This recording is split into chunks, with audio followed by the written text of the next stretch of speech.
No, I just wanted to say. No, we haven't started yet. Do start. Everyone's here. I think yes. So now we are ready to start.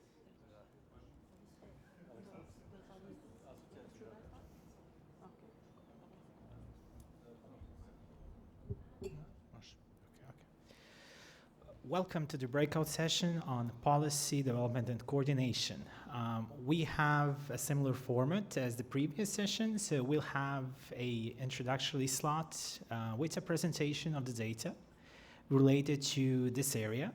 We'll have a slot also for recommendations. These two slots, the presentations will be done by our colleagues Aurora and Milica. Aurora is from IDM Albania and Milica from the European Policy Center here in Belgrade.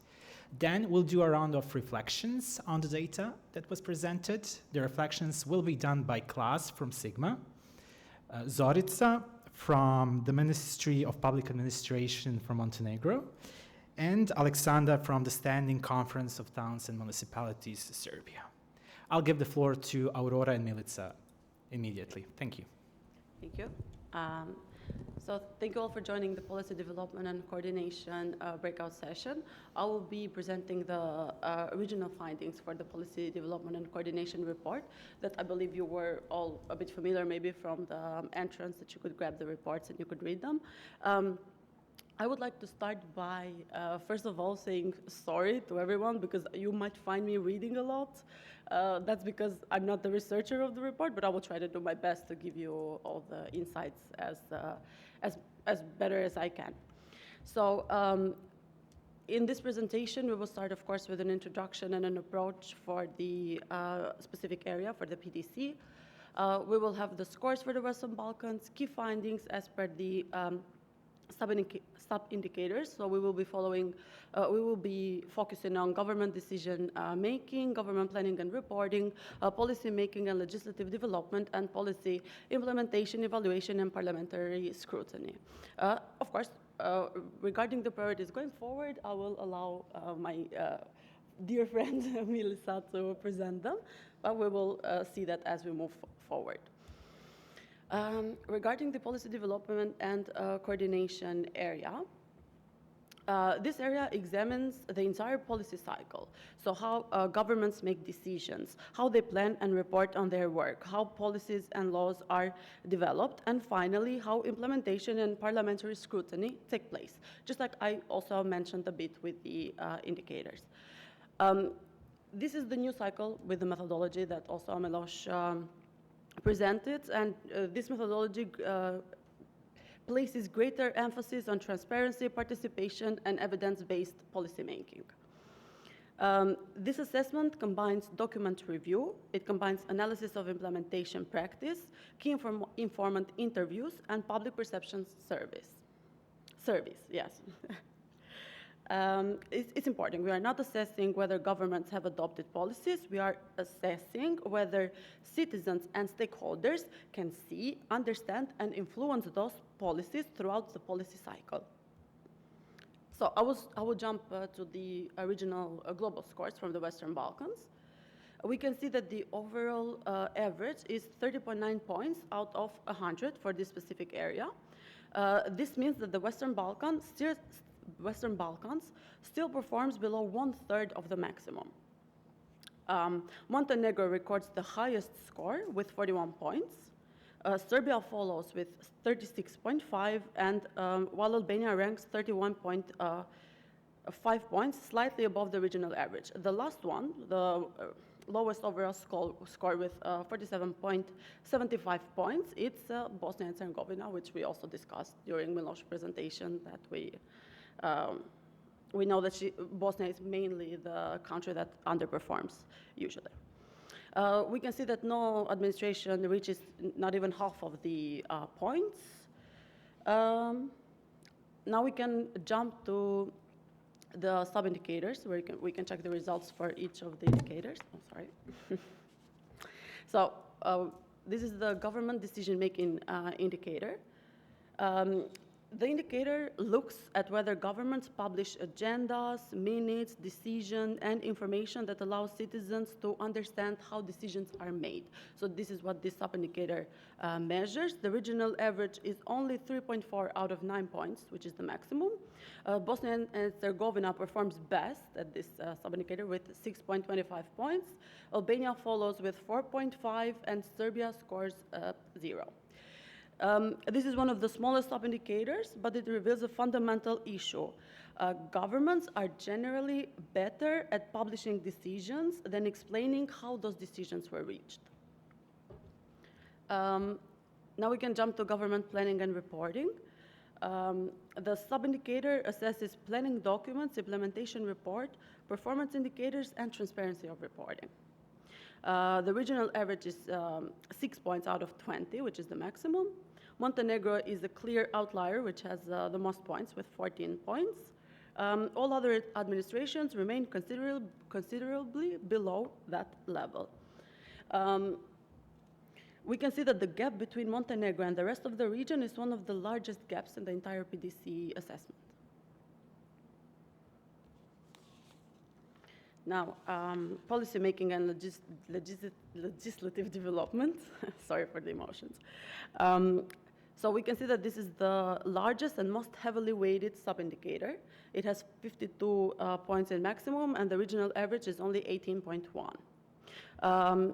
Serbia records the highest score, which is 26.8, sorry, and Albania records the lowest with 4.25. Okay.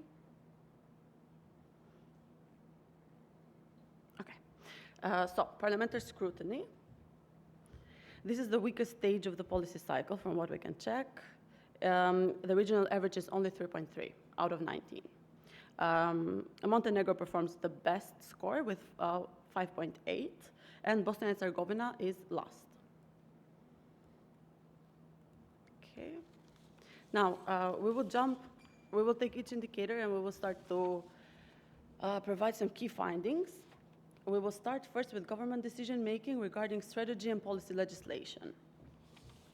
So what we can see is that governments across the region continue to face significant challenges regarding transparency of decision-making. Strategic commitments vary considerably. Albania, North Macedonia, and Montenegro have included measures aimed at improving transparency of government work, while Kosovo and Serbia haven't. An interesting country example is that Bosnia and Herzegovina achieves the highest score mainly because of stronger publication practices regarding government agendas.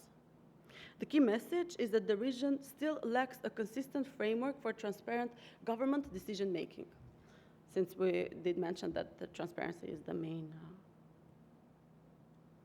focus. Now, what we can see here is, in practice and implementation, is that all governments publish decisions. Most governments publish press releases, but publication of agendas, minutes, and supporting documents remains inconsistent. The most interesting finding is that Bosnia and Herzegovina is the only administration that systematically publishes agenda before government sessions, just like we mentioned that they do publish, and no administration actually systemically publishes both agendas and minutes. Okay, so now we will jump to the government planning and reporting. I don't know if I'm going too fast or too slow, but okay. You can tell me at any time, or if I'm not clear or anything. Okay, so strategy and policy legislation for the government planning and reporting. I would like to recall that this sub-indicator examines whether governments not only plan their work, but also communicate progress and results in a transparent way. So the assessment looks at annual work plans, strategic documents, implementation reports, performance indicators, and public accessibility of information.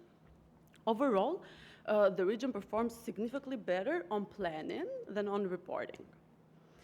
Governments have developed planning systems, but transparency of reporting remains much weaker. Now we can look at the strategic and regulatory framework. Okay. There we go, that's the one.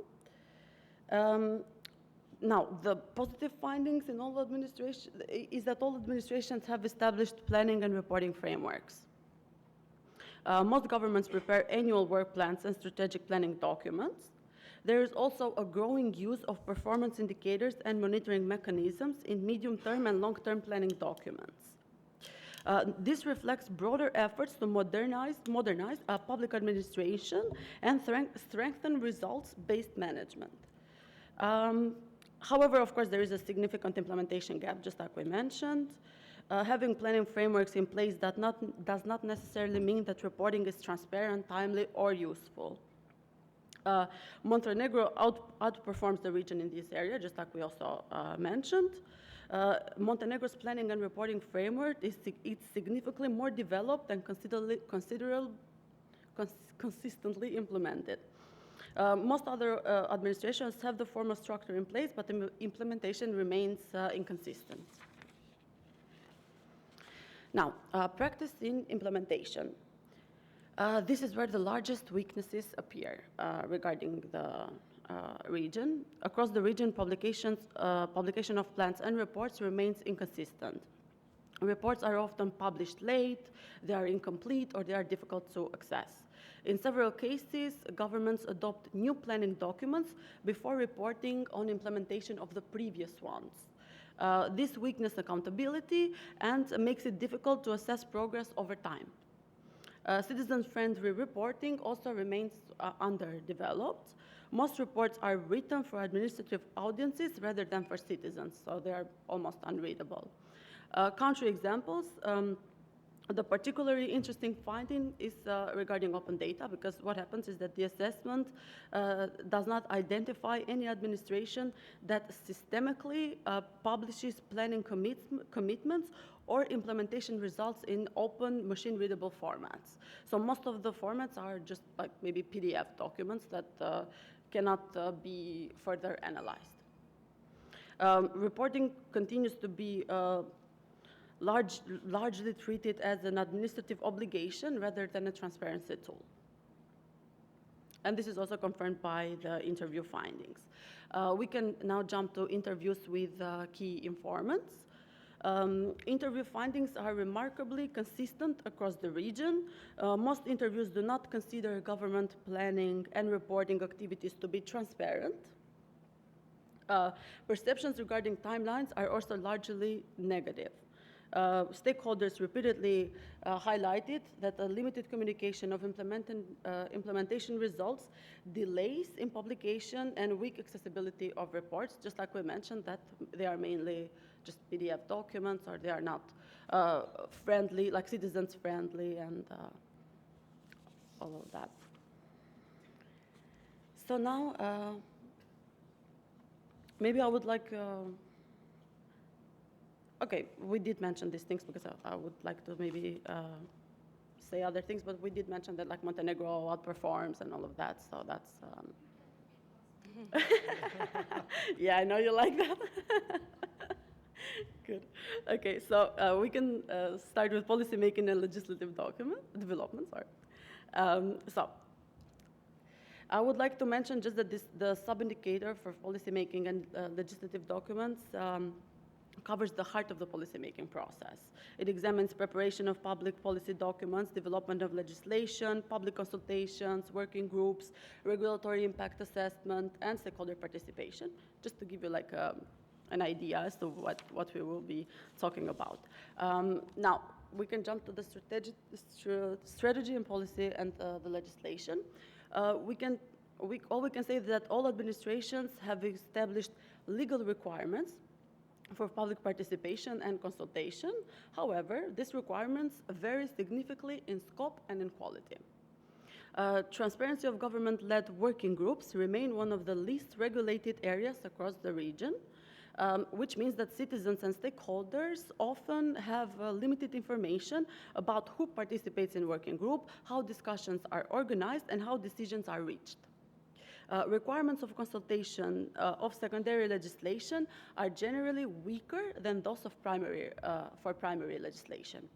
Another important finding is that impact assessments are often required by law, but not always thoroughly regulated with all the necessary legal regulations.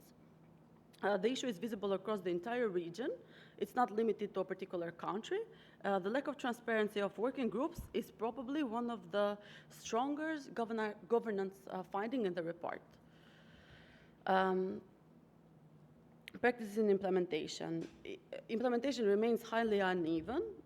Impact assessments are not considerably applied or published.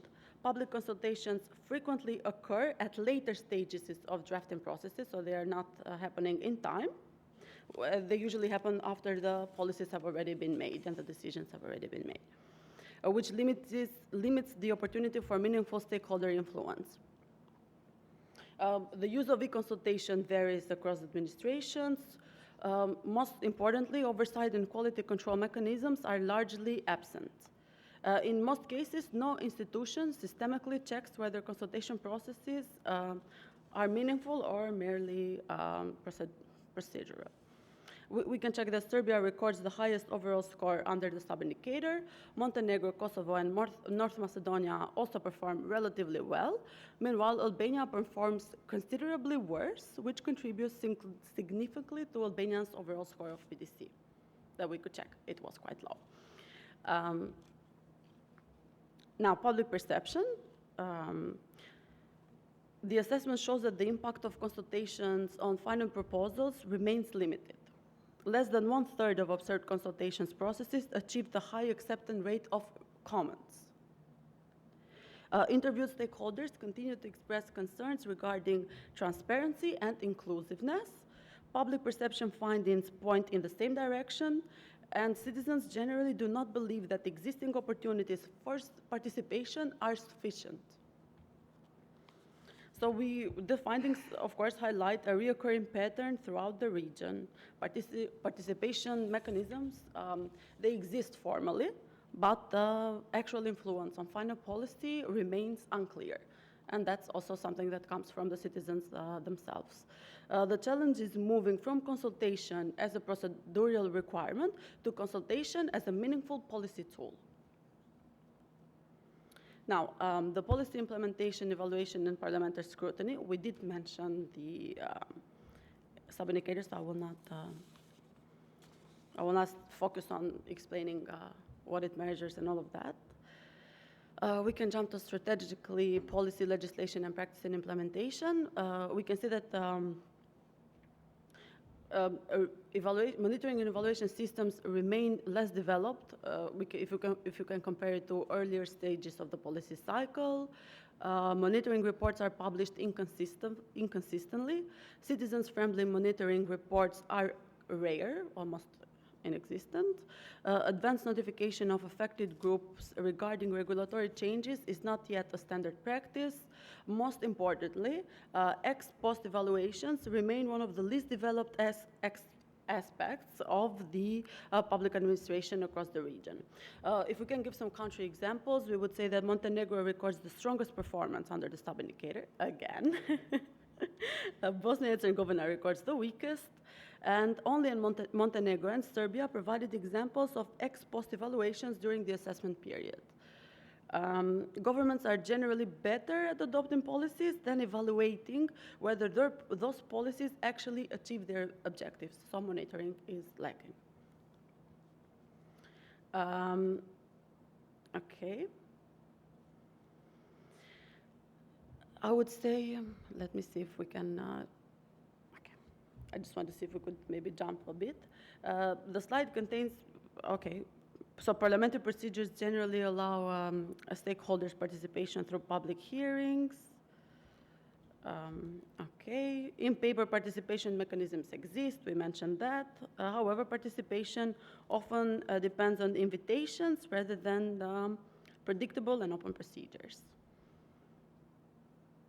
So, okay, I will see if I can mention something here before jumping to priorities going forward so that I can... Okay, so across all 6 administrations, in interviews with key informants, have agreed on one thing, that public hearing rarely influence final decisions. So Albania and Montenegro perform relatively better regarding stakeholder involvement in hearing. However, even in those cases, stakeholders do not perceive participation as genuinely influential. So just like we could see, I mean, the Western Balkans have made important progress in creating transparency, but the next challenge is ensuring that these mechanisms actually shape decisions, improve accountability, and strengthen public trust. Because usually things are good in paper, but they try to make things, to look good formally, but citizens are not actually feeling heard in public consultations. I don't want to take any more time. I'm sorry for all this, reading and all of that. I did try to warn you at first, just to let you know. Now, I will give the floor to Milica so that she can present priorities going forward. Thank you. Thank you, Aurora. I will briefly touch upon the priorities going forward, which are shaped as recommendations that are influenced by our findings from this monitoring cycle and presented in the concluding section of our report. We do not have, in the regional reports, we do not have sections that are devoted to specific recommendations, but we rather talk about them as an integral part of the conclusion section. So primarily, the priority is to strengthen the transparency of government decision-making as a whole, which would mean, of course, improving publication of agendas, meeting minutes, supporting documents, and explanations behind government decisions. This does not only require prescribing obligations to publish these pieces of information, but also ensuring that in practice this obligation is followed through and that press releases serve as a meaningful point of communication of the government towards the citizens. Next, it is necessary to improve the transparency and usability of government planning and reporting as a whole, which would mean ensuring timely publication of both government plans and reports on their implementation, which as we saw, are often lacking, and increase the availability of performance information. This should be done in both citizen-friendly formats, which would be present in the reports, but also as separate open data sets where such formatting is possible. Moving on to the aspect of policy and legal development, it is important to promote meaningful participation as early as possible in the policy cycle to allow stakeholders to participate as early as possible, or at least provide them opportunities for their engagement. This would also require, of course, strengthening the transparency of government-led working groups, which was emphasized several times today as one of the crucial gaps in the region. Similarly, it is important to strengthen the evidence-based policy-making approach, which would require thorough regulation of impact assessment, including and especially focusing on gender impact assessment, and the mandatory publication of impact assessment reports, as well as use of external evidence in those reports in order to really make the impact assessment a standard manner for producing policies that are evidence-based rather than informed by some institutional prejudice, or rather some institutional, let's say, what's the word, common way of doing things. However, these points, the previous 2 points, would not be thoroughly conducted in practice if there is no willingness to establish quality control mechanisms across the Western Balkans. Once again, this would require establishing a clearly mandated central government institution which would check quality control and ensure that all relevant aspects of the consultation process are followed through in practice for each process individually. Moving on to the aspect of monitoring and evaluation, it is necessary to institutionalize these practices, which would mean ensuring regular publication of monitoring reports and establishing a systematic practice of conducting ex-post evaluations in order to inform, again, future policies and not base them on some institutional prejudice. Finally, the specific recommendation stemming from the analysis is to strengthen parliamentary scrutiny and oversight, of course, in order to improve transparency of the parliamentary work, but also to enhance the effectiveness of stakeholder participation in public hearings, which should serve as the final instance of checking policy solutions that are to be adopted.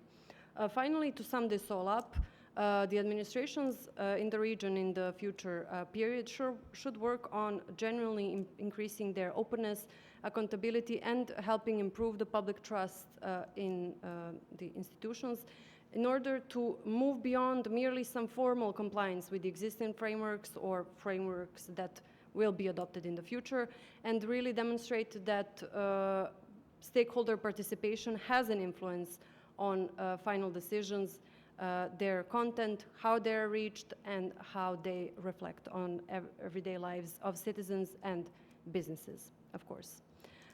Thank you for your attention. Once again, thank you, Aurora, and back to our moderator. Thank you so much. Exactly on time, sharp. This session does not need a moderator, which brings me to the fact that I have not introduced myself at the beginning. So the person responsible for telling people their speaking time is up, Uroš Jovanović from Civic Initiatives, Serbia. So we'll go maybe in this seating order: Klas, Zorica, and Aleksandar. So each of you come from a different institutional background. We'd really like to hear your reflections on the data that we saw. What is it that you want to share? It can be a general reflection, a specific reflection, maybe to add up something on the data. Klas, you go first. Well, thank you. First of all, I would like to say a big thank you to the Weber project and the regional effort, because this really helps to complement the efforts we do in Sigma to advance good governance in the region. And I think although the focus of Weber monitor is a little bit more about transparency and opportunities for citizens and key stakeholders to be part of public policy making, but the overall messages and the overall conclusions and findings are fairly similar overall. Obviously, there are some differences because Sigma also doesn't do it every year, and it depends a little bit on the assessment years. So, for instance, when we speak about policy making as an area separately, then in our case, the latest assessment, we found that in this particular area, it was Montenegro and Albania who were performing overall stronger. So partly it's explained because of the different years. So countries sometimes have, even elections can have implications on the implementation practices and how much countries report on time and so on. It shouldn't be this way, of course, but in the region it unfortunately is. But also it's a reflection of a little bit different methodological angle, and Sigma often goes beyond. We have maybe a little bit more access to administrative data to be able to look at even recruitment files, internal audit reports, and all of these things. So we don't look at things only from the openness and the participatory frame point of view, but more. But when I was reading those priorities going forward that you saw just now at the end, I think Sigma could sign up for almost all of these. I mean, with maybe some minor nuances, and I think that we would maybe emphasize things a bit differently, but everything that you could read out from the Sigma reports as well. And so that in this sense there is to me surprisingly lot of coherence in the general findings, which is both good and bad, because we tend to get boring between ourselves if the same issues are repeatedly said over and over again, and year after year they don't change. So actually maybe we should figure something out, because nobody will listen to us. I mean, this room also, I mean, it's a breakout session, but maybe could could be also more seats filled. So, but what maybe from our perspective, what we see that this area of policy making, it's actually because in Sigma we are also having a very clear methodology to see. We have hundreds and even altogether 1,700 criteria that we check, and we have categorized those that some criteria are related to legislation, institutional framework and strategies, and then there are some that are related to implementation practices and outcomes. And policy making area, out of all those PAR areas, has the widest gap between laws, institutions, and strategies on one side, and then what is happening in implementation practice on the other side. So it looks pretty decent. The governments have really adopted the laws, have given the institution responsibilities, and this is close to 100, let's put it simply.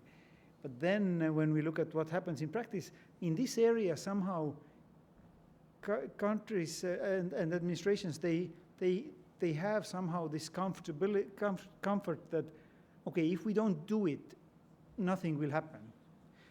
In comparison with a public financial management area, this is the difference is striking. There, the gap is very small. And because in actual practice, you cannot imagine that government has a law on budget and then they do something completely different. Or they decide that they will not do a budget this year, or they don't publish a budget this year. But it can happen easily in the policy-making area. So I think it's so this is something that's for some reason it's somehow there are no consequences if you don't implement your own rules and procedures. So I don't know why is it that's maybe because these procedures are newer. There are not strong enough institutional ownership and so on. But this is one thing we see clearly, and I think and maybe a couple of other things as well. One thing I wanted to emphasize from our side, that we don't seem to be making any positive headway around the issue of secondary legislation bylaws. This is, from many aspects, it's a problematic area. Well, first of all, when a primary law is developed, in none of the countries we see any practice that at the same time you also develop draft bylaws. And how can you even understand the implications of the legal change if you don't have some understanding of this? So that's one thing, and you cannot even assess the impacts fully if you don't have an imagination, at least, how you will regulate in the secondary legislation. Plus also stakeholders will not understand. And what makes it even worse is that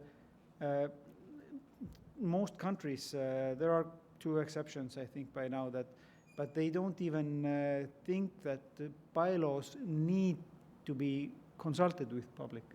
They even consider bylaws as a technical instrument that it only makes the meaning of the law more precise. But if you imagine, in many areas, the actual burden for your stakeholders actually is created through secondary, because the primary legislation can be very generic, but how much you actually decide what is the burden you leave for the government, for the business, or for local government.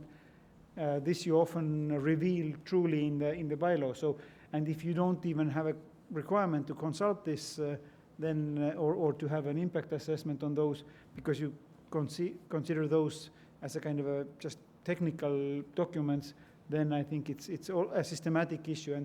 And additionally, bylaws are most often not even done.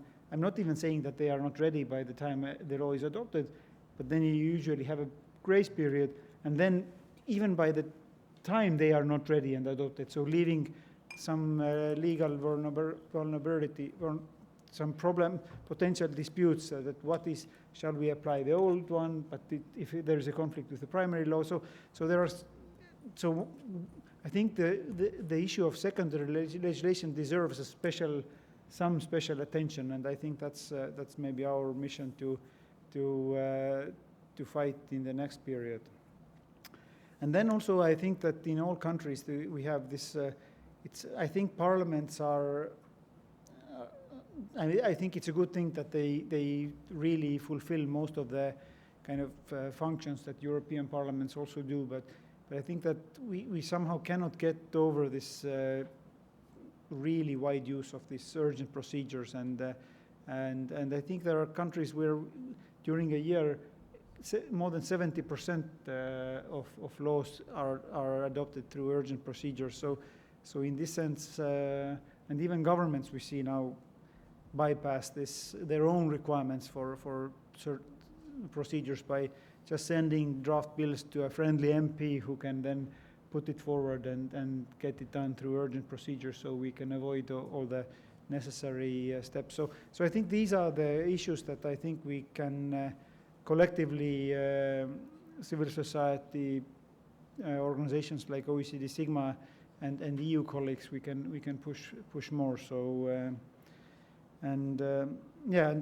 One final small remark is that I was surprised to see from the Power Monitor that in half of the countries in the region, the transparency is not even at the level that there are gaps even in providing press releases to the general public. So of course, I mean, press release obviously has to be a public document. How can you disclose it otherwise? But I hope the interpretation is that after certain government sessions, you just don't even produce a press release. You just assume that nobody cares. So, but I think that so even that is missing in some countries. So it's I think in half of the countries, as I saw from your report. So I think this is a good example of the lack of kind of effort to disclose public information. So, okay, thanks a lot. So these were kind of reflections I had. Thank you very much. Zorica, national level government reflections? Hello everyone, my name is Zorica Zeković and I am advisor in Ministry of Public Administration in Montenegro in the Directorate for Strategic Planning and international cooperation. First of all, thank our partner in Podgorica, Institute Alternativa, for invitation, and it's my pleasure to speak today about one of the key issues of Montenegro's European integration process, the quality of citizen and civil society participation in policy making. Public administration reform is not only the technical process. Above all, it is a matter of citizens' trust in public institutions. For this reason, transparency, participation, and accountability are the core value on which both of the public administration reform in Montenegro and European standards defined through the Sigma principles are based.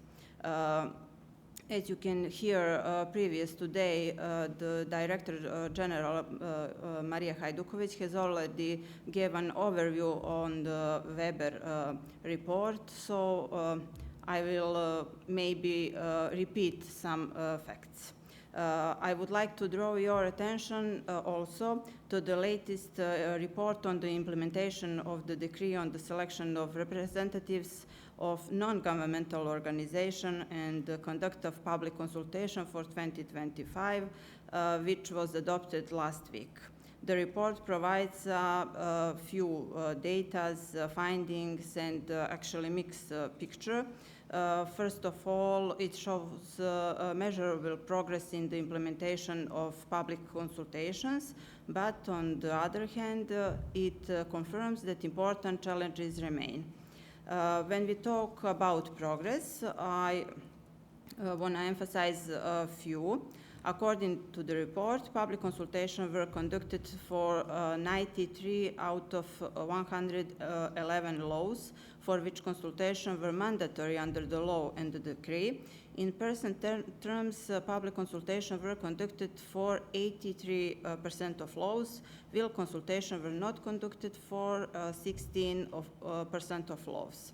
When it comes to strategic documents, public consultations were conducted for 13 out of 23 strategic documents for which consultations were mandatory.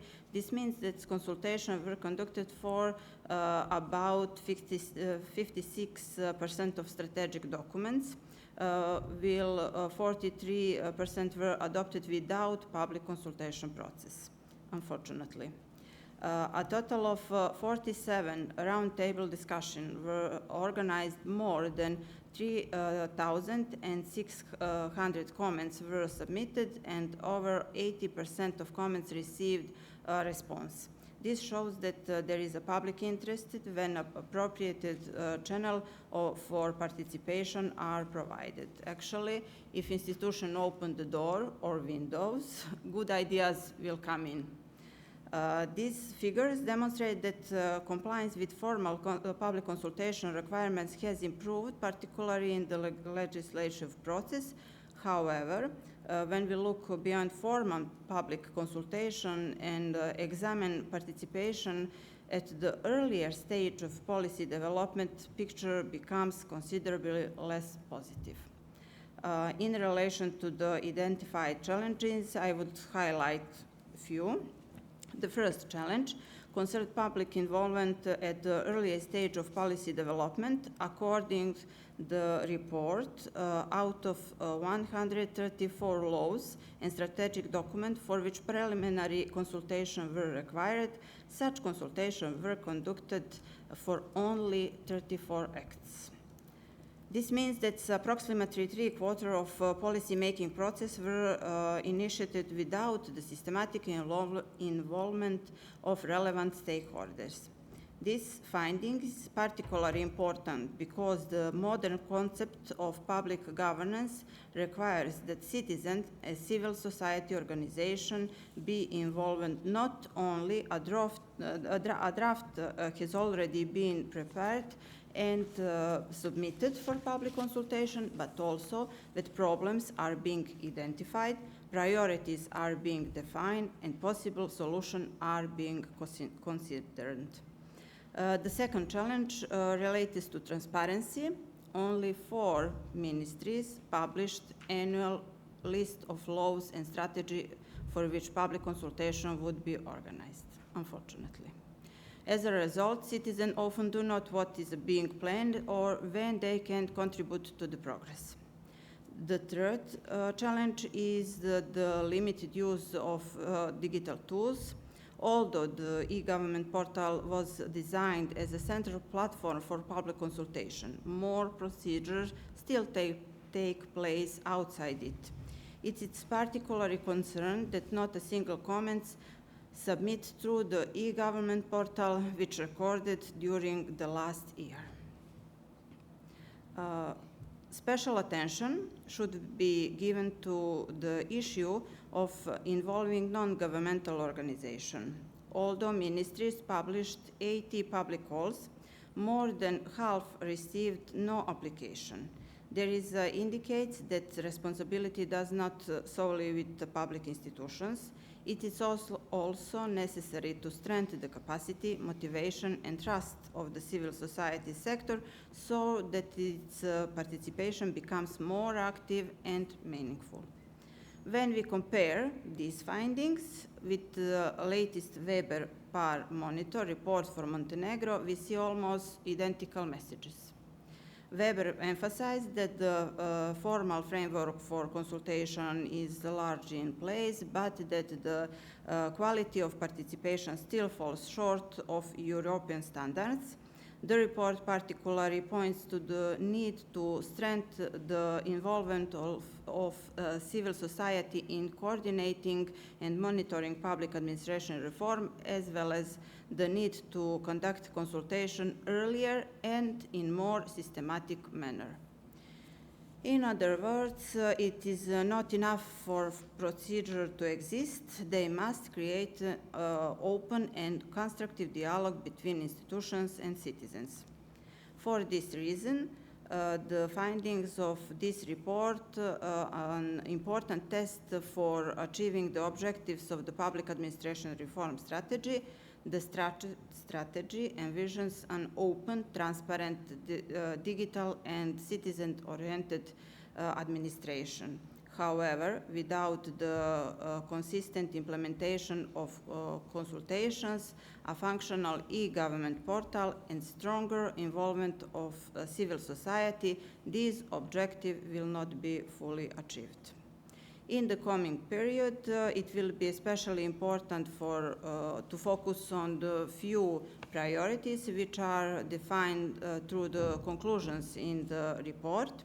First, the mandatory publication of annual plans for laws and strategies. Second, conducting consultation at the earliest stage of policy development. Third, the full use of the e-government portal as a single platform for citizen participation. Fourth, strengthening the capacity and motivation of non-governmental organizations to actively participate in working process. And fifth, improving inclusiveness through the greater accessibility for persons with disability and the consistent application of a gender perspective. Yes, I know you are tired. I will finish quickly. For the end, European integration is not only about adopting legislation, it also requires a change in the culture of governance. The greatest challenge today is not to organize more public consultation, but to ensure that citizens feel their participation truly influence final decisions. Only when consultation become an integral part of decision making, rather the formal procedure, will be able to say that public administration reform is delivering the results that citizens expect and that European Union recognizes. Thank you. Thank you so much for your reflections and also priorities and recommendations that you've listed at the end. Aleksandar, local angle. Yeah, thank you for invitation for this very interesting panel, and it's very hard to talk latest in this panel because everything is said. I mean, it's more or less. But of course, I mean, we heard everything here. I mean, from the monitoring report or Weber monitoring report. I mean, it is loud and clear what are the remarks and what are the suggestions, what should be done. Also, it's very important to have Sigma here in. With this region. I mean, it's really helpful tool for us to see what has to be done, to see where is our place at the moment. I'm glad that Sigma actually included 2 indicators for the local level for the first time in the last report, and I think it's very important for the local level, and as I'm coming from the local level, so which is the lowest, which is the closest level of government to the citizens, which is also very important in this case. And also it's very hard to talk after the representative of the country that is the front runner in the region.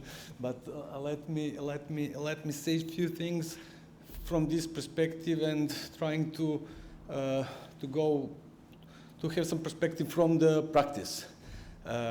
We in Serbia had, we have this law on planning, and I will come more or less talking about this part of the issue, not about transparency, which I believe is more or less about political will. I mean, just to be transparent.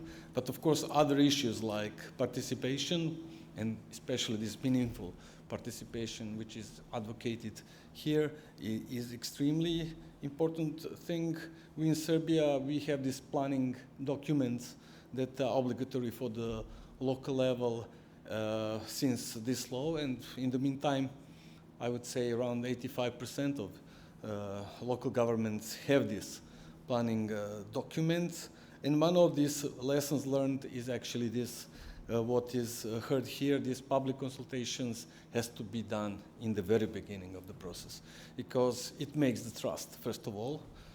In local communities, that is one of the main issues, and also that empowers citizens to take a participation, because you know what is going to happen, and you do not just coming there just to raise a hand or to see the document that is already done, and that is usually very hard to change.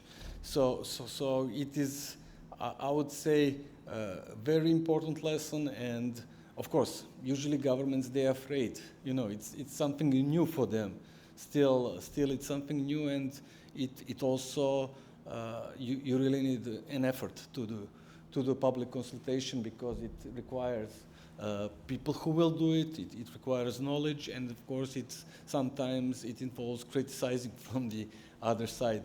So it's very also you need knowledge how to do that, because sometimes people, citizens, do not understand everything. You know, public administration is not easy thing, and it has to be done basically on the real facts, not on the wishes. Another issue that is also mentioned here, and I would really stress, is this importance of the impact assessments. I mean, and evidence-based policies. It's something that is also, I would not say it's new but it also needs time. And of course, it's very important to present this impact, if you have impact assessment. That's another issue. But when we come to the citizen involvement, it is very important to show people what is the present situation and what could be done. Otherwise, it's going to be very difficult to provide outcomes and impacts in the future, because if you do not know where you start, I mean, it's very hard to get to the level where you're intending to go. So this is the issues that I would say, of course, not so much at the local level, but the central level, as very essential as modern public administration planning. Really, this is the instrument, or this is the product that is essential for the meaningful public policy making. And finally, because I'm not trying to take as much as time as we have, I will come to the point of reporting. And this is something that is, I would say, one of the, reporting, but also the evaluation, monitoring and evaluation systems in country. I mean, this is one of the things that really do not exist, or even if it exists, it's really with a lot of problems. And it was mentioned, outcomes indicators. It's mostly it's about outputs, which is not something that people would rather like to see. What is the outcome? What is the impact? Not just the output, because it doesn't change so much as this impact. So it is very important to do reports, and of course, I mean, without reporting, citizens cannot see how actually the government or the public institutions perform. So basically, these are the lessons, if I can say in a few words, what I see the most important from here. Of course, everything makes sense, but this is just the things that actually make my attention the most. So. Thank you very much for giving us the local angle. I've been warned that we are running out of time. We have time maybe for one reflection or question from the audience, if anyone wants to add something. Yeah, the second row here, I think that will be it, yes. We can take the time during the break to maybe discuss with our guests here on the podium. So hello everyone, Dragana here from Podgorica, Montenegro.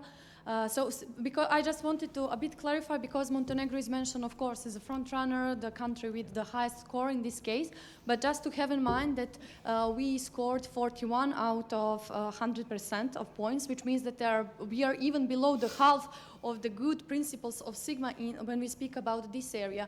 But if we go a bit deep down in the details, Montenegro scored this only because we published 10 documents. We published our midterm government plan, annual government plan, reports for this plan, and we published EU government program, which means that we listed all the laws and bylaws that we will change according to the EU agenda.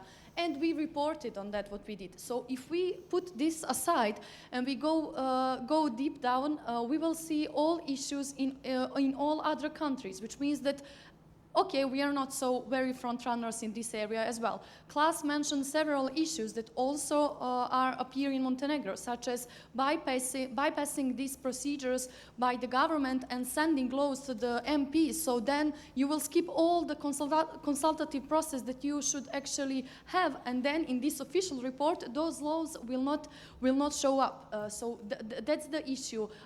You also mentioned bylaws and how actually they are not consulted. They are not consulted in Montenegro. There is no such obligation, and of course there is no practice, but at the end, the use of consultation as they should through these e-uprava portal, e-consultation portal do not function because it's used only as an info table where you can see when some consultations happen and when they ended, and sometimes results, not in all cases, but people, even there is place to put your comment directly, so you don't need to write email, you don't need to send your comment by post. In practice, people don't do that via this portal. So I'm glad that Zorica and we actually really frequently communicate and work together with this directorate from the ministry. It's good that we all recognize these problems, and I to resolve them in practice, but I just wanted a bit to clarify what is behind these 41 scores. So I try to be as short as possible. Thank you very much for adding up. Yes, I'll give one more reflection. I mean, they can fire me, so a woman in the black back. Yes, you were the second one to raise your hand. Hi everybody, Iskra Bilčeva-Ristovska from the Center for Change Management from Macedonia. I wanted just to ask two things. We were looking at, in terms of transparency, on publication of government agendas and minutes. But what about the materials themselves? This is going deeper into what is being discussed by the government. In Macedonia, we have been pushing for this for a long time, and the materials, actually, the legislation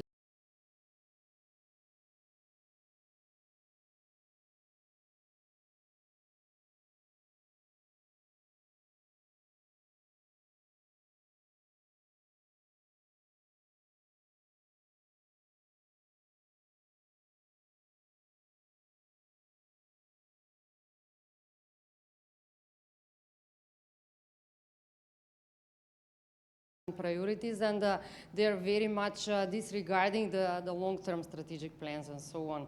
So maybe this is something that we have not tackled in any of the monitoring reports, but these are issues that we are tackling on the ground. So maybe if I could hear from our colleagues. Thank you. Thank you very much. So materials coordination, anyone? Yes, Klas. I think to comment also on the fact that we mentioned that Montenegro scores better in public transparency because it publishes certain basic documents. And this actually shows that we are speaking about very basics here. And half of the times administrations are not even doing the